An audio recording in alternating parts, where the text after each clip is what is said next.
I think our educational system has failed us, particularly the young people. I think, we've talked a lot about ICT without really understanding what computers are supposed to do for us. Okay, so we almost talk about it in abstraction, that it's something out there, ICT this, ICT that, we must learn it, we must put it in our school curricula and things. But I don't think computers or even computing has woven itself into our lives. It's hard for me to explain. But I try to understand. If you criticize this way, then we are all part of the failure. Because Mawuli Chair, you've been into the popularization of technology, networks, and so on and so forth. So why did we fail? I absolutely agree, and why that's why I don't have an answer. I have a lot of observations of, well, what are the differences when I look at something like, again, comparing Ghana to Kenya. Because we're essentially very similar. We have the same old school networks, curricula are similar enough. I think generally the level of, I would say the level of education, the level of conversation of the typical Kenyan is different from the level of conversation of the Kenyan. If I walked into plus 233 now and I just sat with my beer and listened to what conversations are going on around me, they are very different. I mean, they also talk about Manchester United and Do you have an experience of Rwanda?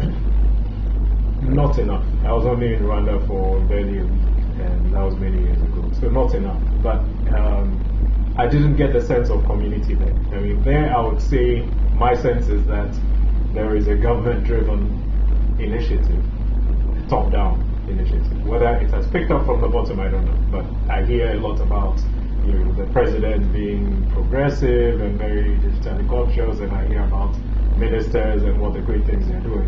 I hear less about, here's a kid who's developed an app, or here's a kid who's started a company, and here's a group of people who are doing things. I don't see Rwanda on the map. I see Kenya on the map, I see Nigeria on the map, I see South Africa on the map. Once in a while you see the Francophone, Senegal, Ivory Coast on the map. Then there's everybody else, including Ghana. I hope I didn't put you on the spot too much, but I just remembered, maybe the last time we met that, Lisa, you're a board member of Ranka. I was. You were, okay. At the time, for a long time. And that's a spectacularly successful young Ghanaian firm, isn't it? Yes. And how did they succeed within this ecosystem? I think it's in spite of themselves rather than because of themselves. Yes, part of the reason is that they're a team, a two-man team, and have been able to gather, let's say, 3 or 4 core people around them who basically to get a wider team.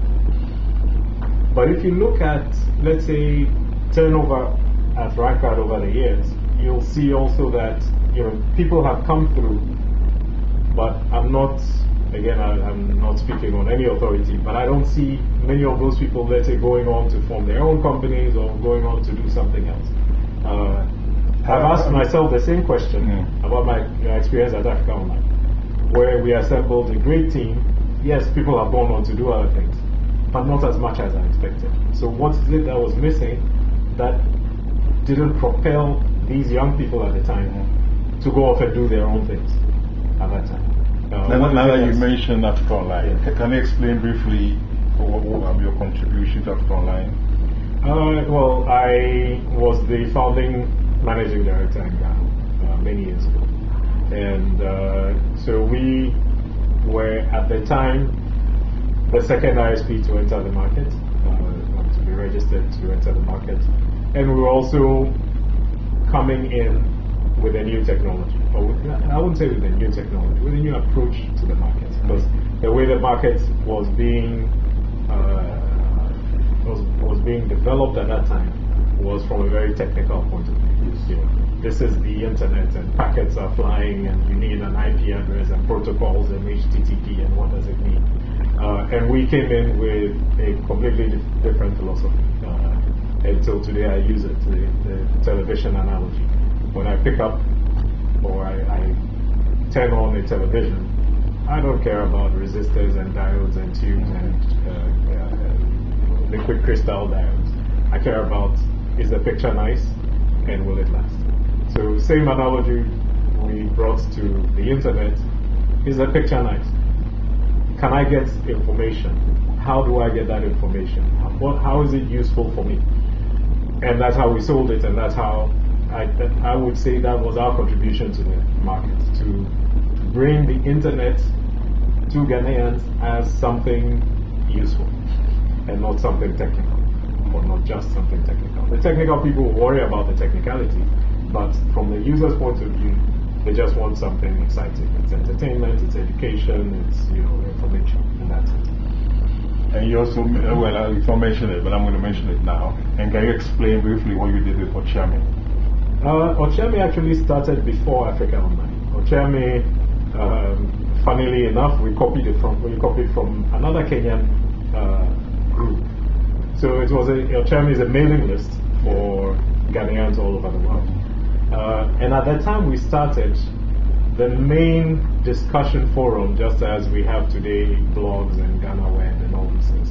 The main discussion forum at the time was the list. Well, they had listservs, but the big listserv was Usenet. Yes.